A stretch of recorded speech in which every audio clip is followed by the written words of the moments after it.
Israel ఇరాన్ని target చేసి ఈరోజు nuclear sites అనే పేరుతో అటాక్ చేయడాన్ని తీవ్రంగా ఖండిస్తున్నాను.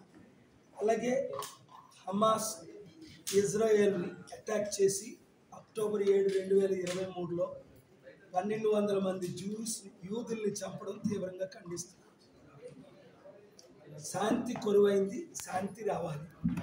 అలాగే నిన్న ఎయిర్ ఇండియా ఫ్లైట్ 171 ఘోరమైన ట్రాజడీ జరిగి 242 మందిలో 241 మంది చనిపోవడం తక్షణమే. అసలు ముందు 9 నిమిషాలు అన్నారు, తర్వాత 3 నిమిషాలు అన్నారు. అసలు వీడియో చూస్తే నిమిషం కూడా కాదు.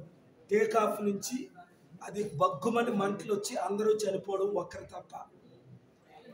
అక్కడ ఏమి జరిగింది అన్నది తక్షణమే ఇంటర్నేషనల్ నేషనల్ ప్యాసింజర్స్ ఉన్నారు కాబట్టి, 53 మంది బ్రిటిష్ సిటిజన్స్ ఉన్నారు కాబట్టి, 7 పోర్చుగీస్ సిటిజన్స్ ఉన్నారు కాబట్టి, 1 కెనేడియన్ సిటిజన్ ఉన్నారు కాబట్టి ప్రాపర్ ఇన్వెస్టిగేషన్ జరగాలని కోరుకుంటున్నాను.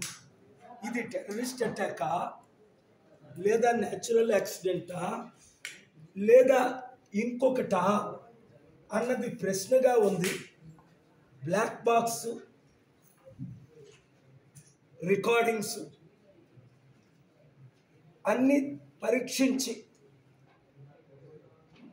కరెక్ట్ ఇన్వెస్టిగేషన్ చేయకపోతే మన దేశ ఇమేజ్ ఒక ఆఫ్రికా ఖండంలో ఉన్న దేశం కంటే ఘోరంగా ఉంటుంది.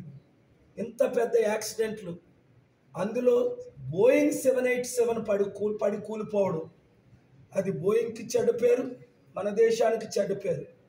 కనుక ఇది అదానీ ఎయిర్పోర్ట్ రన్ చేస్తున్నది.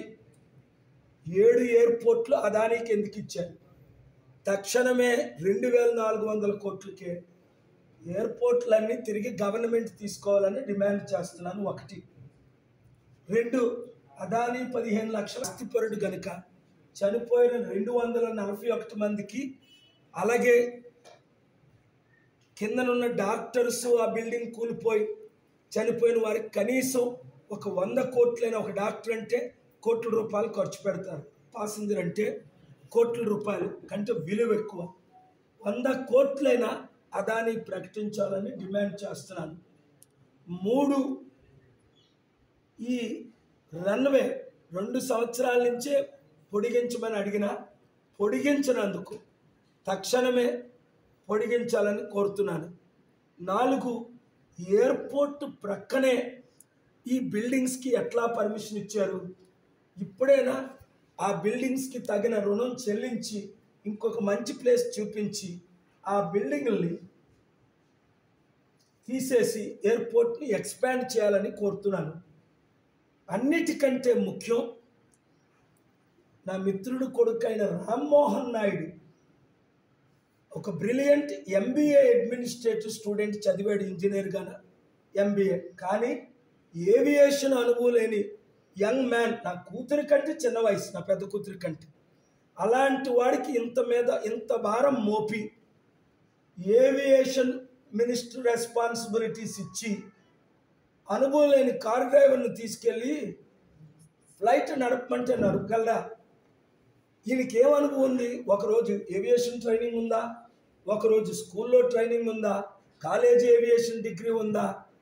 ఏమీ లేని వాడికి ఈ పదవి ఇవ్వడం తప్పు.